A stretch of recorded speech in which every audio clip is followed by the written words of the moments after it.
Hi, I'm Iris. Hello, my name is Mauricio Zuniga.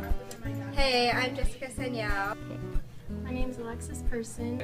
My name is Dennis Fang, and I'm from Homestead High School, and I consider myself Taiwanese Asian American. And I consider myself Caucasian. Okay, so for my ethnicity, I am a huge mix. I am Indian, Japanese, Hawaiian, I identify as Mexican American. and a bunch of different kinds of white. So let me see if I can name all of them. And I'm Thai. Norwegian, British, German, Scottish, Swedish. That might be it actually. I feel like a majority of them are like Hispanic, by like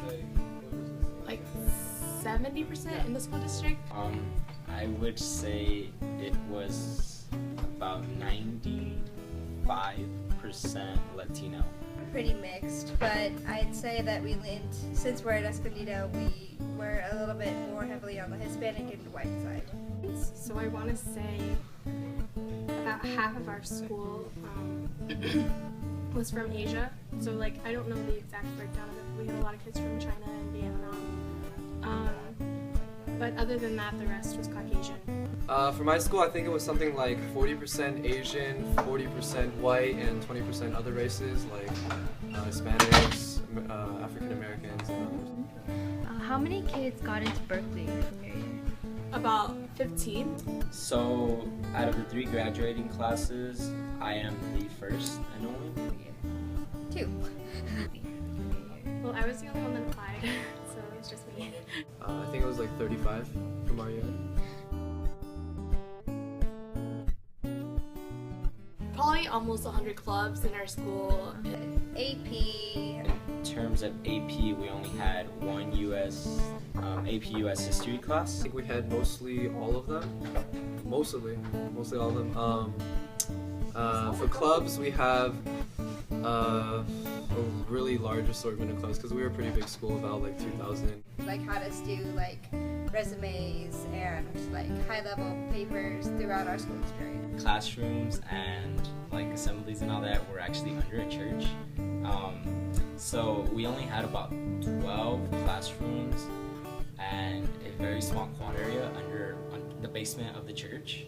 So every student had to walk through one entrance, and that was the same exit.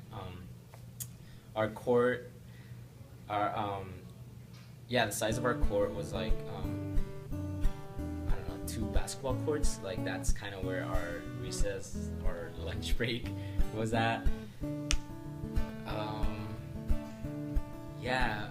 All other classes sometimes were outside. I mean, not that it was a problem, just in terms of like any fun activities or anything, it was at the lunch area. And I would say a large part of our school was actually a parking lot size. So the parking lot was actually like really messed up. There was a lot of like cracks and holes and stuff. So it was really difficult to sometimes just walk across the class just because so many cars were constantly trying to park and trying to pass. We didn't have IB, we had AP. Our teachers were pretty good, I think, for like the size of our school. Letters of recommendation were also asked from different coaches and stuff, not really from my school. But yeah. Like after school programs where they help tutor and stuff. So we were not offered that many things. Do you think race had an effect on how competitive your school was in Yes. sending kids? Yes, and why? Because Like, funding. so my school, we were most of us were Asians, and then like we were really competitive, and like in the majority of like the AP classes, they were mostly like Asians. Like we would rarely see any like minorities. I don't think race had a very big effect on our school since it was a charter school, so we already had like a fixed amount of money that we got from the government, I suppose. And I don't think that was very much influenced by race. I would say yes, it had a great effect. It's really hard to say. I don't think so. Not that I know of. Yes. And how so? I do believe that, well, our district was composed of a couple schools, and like the schools that had higher like star test grades and whatnot were mostly Asian.